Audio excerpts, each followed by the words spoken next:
بسم الله الرحمن الرحيم، والصلاة والسلام على أشرف المرسلين سيدنا محمد صلى الله عليه وسلم، عليه أفضل الصلاة والسلام. ازيكم حبايب قلب؟ عاملين ايه؟ يا رب تكونوا بأفضل صحة وأحسن حال إن شاء الله. معاكم نسمة من قناة من بيت نسمة. أتمنى لو انتي أول مرة تشوفي القناة تشتركي عندي، وكمان تفعلي الجرس على الكل علشان أي فيديو جديد أنزله يوصلك. وكمان لو انتي اتفرجت على الفيديو وعجبك ما تنسيش تضغطي لي لايك وكومنت حلو منك كده. طبعا كل سنة وانتم طيبين، ده موسم الشتاء، موسم الخزين كله. وطبعا من اهم الحاجات اللي احنا بنخزنها في الشتاء هي السمنة دي بتبقى مواسم يعني. طبعا هي موجودة طول السنة بس ما بتبقاش بجودة فصل الشتاء يعني. بتبقى من احلى السمنة اللي هي سمنة الشتاء، وعشان كده الموضوع ده بيبقى فيه غش كتير جدا. يعني الناس اللي هي مش بتراعي ربنا فبتغش. فالناس اللي هي زي حالاتنا اللي احنا بنشتري بقى بالكيلو ونخزن والكلام ده كله معرضين ان احنا نقع في الفخ ده. فالنهارده ان شاء الله الفيديو بتاع النهارده هقول لكم ازاي تفرقوا بين السمنه السليمه والسمنه المغشوشه، وازاي تعرفي يعني ان السمنه دي مغشوشه وكده. كمان بس انا حابه انوه بس عن حاجه في اول الفيديو كده قبل ما انسى. بالنسبه للناس اللي هي بتطلب اوردر سمنه يعني من عندنا، فيا ريت الناس اللي بس اللي تطلب الاوردر هي اللي تتصل. يعني انا عايزه اقول لكم كميه الاتصالات ومن الضغط الشغل يعني في ناس بتتصل لمجرد ان هي تسال عن كيلو السمنه. طب ما انا قايله في الفيديو كيلو السمنه بكذا ومش سايبه كومنت، مش رد عليه. فما فيش داعي بقى للاتصال تضيعي وقتك وتضيعي وقتي وتتصلي عشان تسألي على كيلو السمنة بكام. خلاص، فبالله عليكم يعني نراعي بعض كده. الناس اللي تتصل هي اللي بتطلب اوردر، لا خلاص حقيقي يعني هتطلب، مش بتسأل كيلو السمنة بكام. انت تقدري تضغطي على نفسك وتتفرجي على الفيديو مرة واتنين، تنزلي على الكومنتات تشوفي الكومنتات. في ناس واخدة من عندنا وبتشكر في السمنة والتعامل وكل حاجة مشكورة طبعا، بتكتب كومنت. يعني انزلي وخدي فكرة، مش مضطرة خالص ان انت تتصلي. بعد كده الناس بترجع تزعل ان احنا مش بنرد، بس بيبقى من ضغط الشغل. خلاص، فيا ريت بالله عليكم. طيب اول حاجة بقى احنا نعرف ازاي تعرفي ان الزبدة دي مخلوطة او مغشوشة او اصلية. طبعا اول حاجة لازم تعمليها يعني ما تشتريش سمنة خالص من حد ما انتش واثقة فيه، حد ما تعاملتيش معاه نهائي قبل كده، او مثلا لازم يكون حد قالك عليه جاب منه وطلع كويس. انا مش بتكلم عن نفسي، انا بتكلم على العموم كله، لان كلنا معرضين ان احنا ينضحك علينا او نشتري حاجة وتطلع مش حلوة.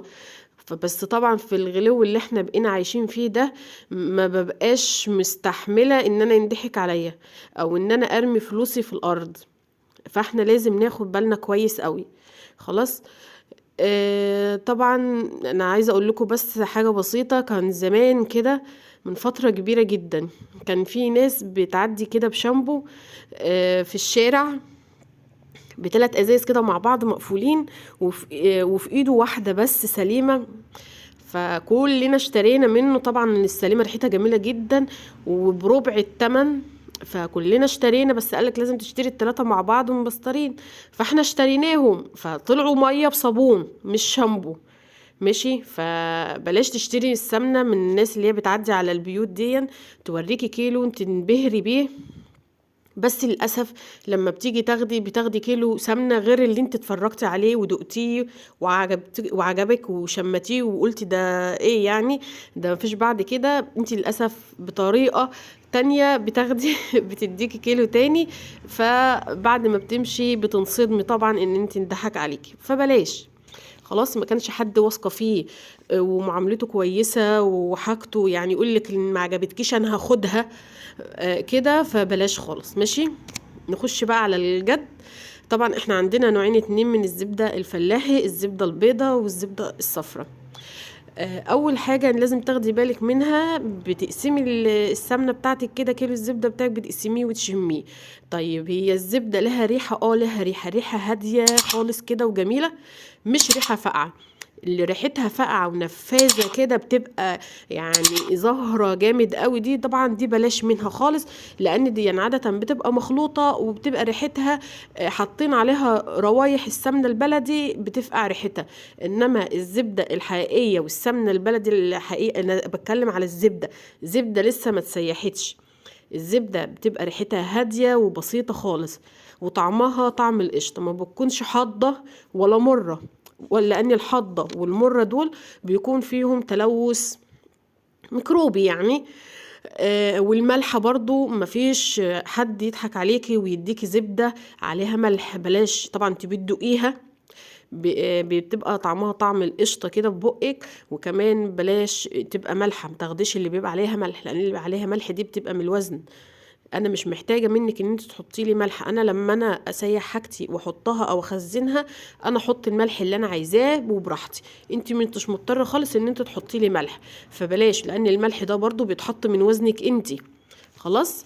فدي طبعا والحاضه والمره بلاش منهم نهائي، لان طبعا دول بيبقوا ميكروب اصلا في اللبن، في اللبن نفسه.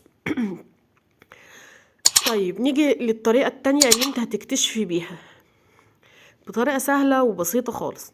نجيب كوباية مية سخنة كده وناخد منها معلقة صغيرة من الزبدة وندوبها. لو المية اتعكرت تبقى الزبدة دي سليمة، تاخدي منها معلقة سمنة زبدة وتحطيها في المية السخنة وتقلبي في الكوباية. لو المية دي اتعكرت بتبقى الزبدة سليمة وحلوة. طيب نيجي لأخطر غش، يعني ده يعتبر أخطر غش، الناس اللي هي بتضيف دقيق وبطاطس ونشا وتعمل السمنة بتكورها. ده طبعا ده من اخطر انواع الغش يعني، ومنتشر جدا جدا جدا. يعني حتى اللي اشترى سمنة ولقاها فيها بطاطس ولا فيها دقيق ولا نشا ولا كده، يعني يا ريت يكتب لنا ويعرف الناس، او لو في حاجات تانية يا ريت تكتبوا في الكومنتات وتعرفوا الناس عشان الناس تبقى عندها وعي وعارفة. طيب لو فيها دقيق او نشا او حاجات من دي هنعمل ايه؟ طيب هنجيب برضو نفس الكوباية اللي فيها مية سخنة وناخد معلقة سمنة وندوبها كويس قوي، ونجيب نقطة بتادين، ايوه زي ما سمعتي كده، بتادين اللي هو المنزلي اللي موجود في كل البيوت، بتادين اللي هو الطبي ده. هتاخدي نقطة واحدة بس هتحطيها على الكوباية وتقلبيها. لو اللي في الكوباية دي اتقلب بنفسجي مش ابيض معكر كده، لو اتقلب بنفسجي دي مغشوشة 100%.